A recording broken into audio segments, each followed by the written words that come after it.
Good morning, everyone. This is Anthony, also known as 1600 Veloce on Bring a Trailer. I have a video today of the L88 Corvette that I'm selling this week. Peter Bush of Caffeine and Carburetors will be conducting an interview with well-known Corvette expert Kevin Mackay of Corvette Repair Center in Long Island. He will be discussing the special car and all of its features and the history, and I'm very excited to introduce him to you today. Yeah, I don't get an opportunity very often to, and when I first was asked by Anthony to meet with Kevin and talk about the L88, to read the history of this car, to read up on your story, this is really quite something. And I was stunned at already, since the car's now on Bring a Trailer, and it's a few days out before the gavel drops on it, there seems to be incredible, intense activity like I've never seen on Bring a Trailer before, Kevin. And I think you're the reason, number one, and number two, obviously the star of the show. Yes. Your background is amazing. He starts as a young man with with a little shop in I think it's Valley Stream on the island.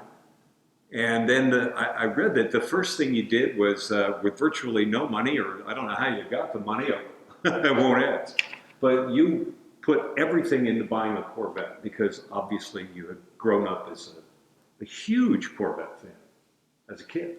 I was a car guy as a little boy, playing with tractors and bicycles and mini bikes and go-karts. And of course, when I got older, when I was 16 years old, going to get my driver's permit on my birthday. And I've always liked things with wheels on it. So I've been very blessed, very fortunate in life, and got my first Corvette when I was 23 years old and never looked back.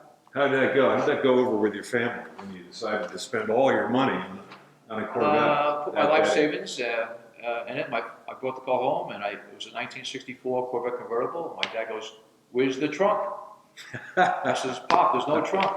And he said to me, "Well, there's only 2 seats in the car." I said, "Well, me and a date. I don't want to pile all my friends in the sports car." Yeah. And I wash that car, I clean that car every single day. My motto has always been, a clean car is a happy car.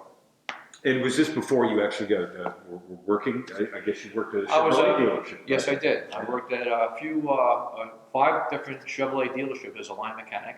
On the island? On Long Island, yeah. Sure. And I got fired from every job I've ever had, including I used to work at Burger King, believe it or not. And it just was for me. I just wanted to work on cars. And when I worked for 5 different Chevrolet dealerships, you work on Chevelles, Camaros, Novas, and Corvettes. And I remember doing a camshaft and lifters on a 66 Corvette convertible. I had the top down.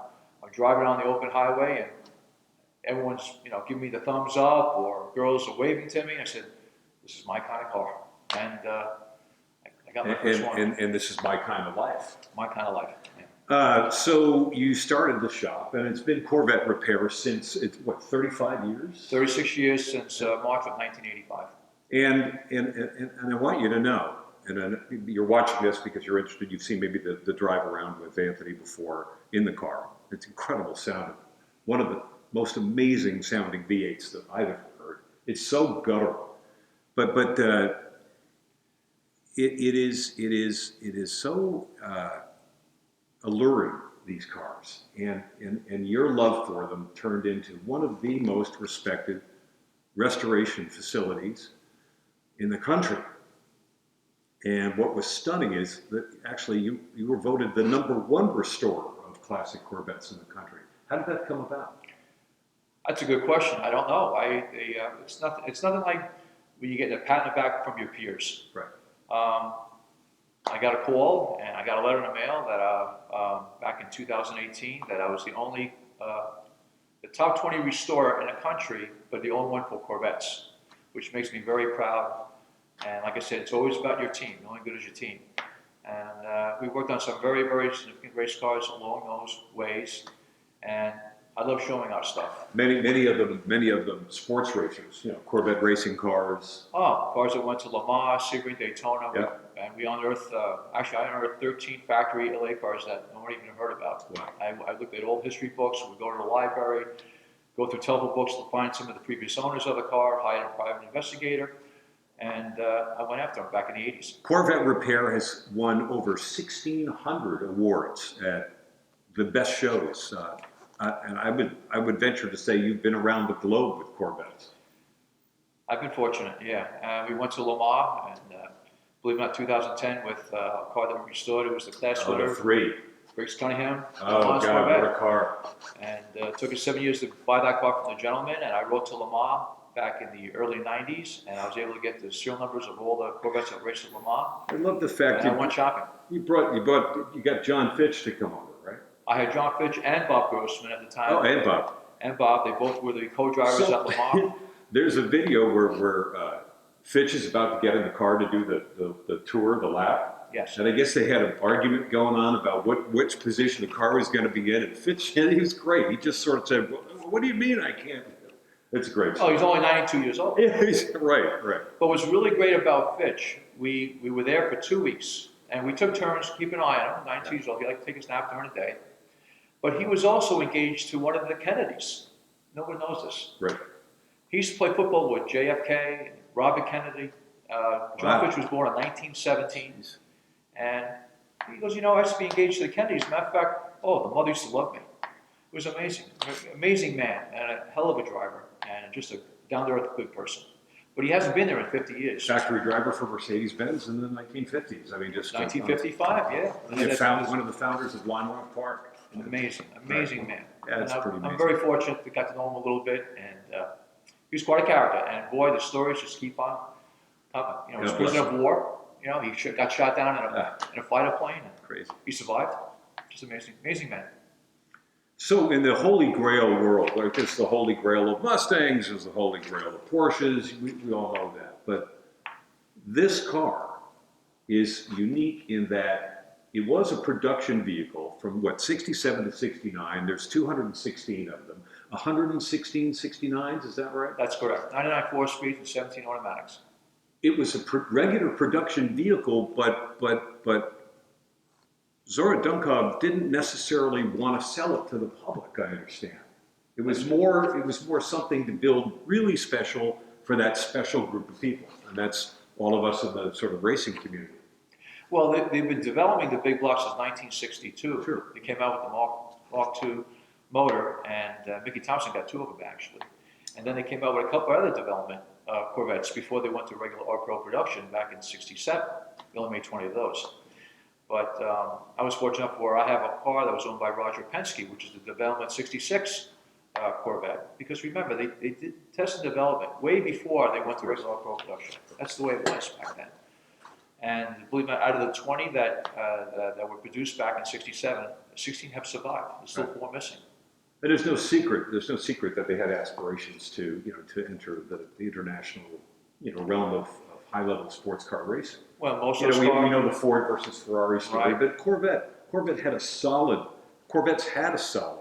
reputation. Currently, as they're leading at the 24 Hours of Daytona at the time of this filming. How did they go about discreetly selling these? Well, most dealerships were not that familiar with it. Sure. And you had to know somebody within the inner circle of people. Right.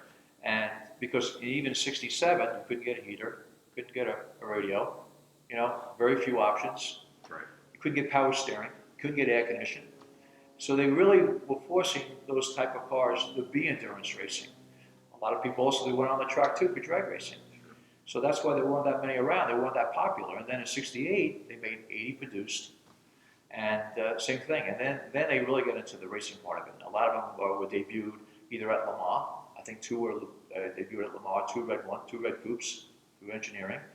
And a couple went to Daytona and Sebring a little bit. Matter of fact, one of them was called the Sunray DX Corvette that took, believe it or not, I believe it was 6th overall first in class. First time out of the box, factory L88 car. These cars are so popular at Le Mans, they're legendary. And every time any sort of Corvette event is taking place at Le Mans. Crowds of people just seem to gather. They remember, or their fathers or grandfathers were at the 24-hour race. There's a story of Bob Bondurant he was late. He was late in getting to the 24-hour, so he drove the damn thing to the racetrack and then went and practiced it like immediately when he got there. So talk about a racer, from the showroom right to the racetrack. Yeah, well, Bondurant and Dick Gulstrand drove a Corvette at Le Mans in 1967, the only mid-year Corvette to race at Le Mans. Right. It was leading its class for the first 13 hours. Jeez, Then the wrist pin went. But that's racing. That's racing. So this particular car, we're going to take just a quick break, and then we'll take a walk around, and you can tell everybody about what a special event this is to have this car on Bring a Trailer. And so we'll take a brief pause and we'll be right back.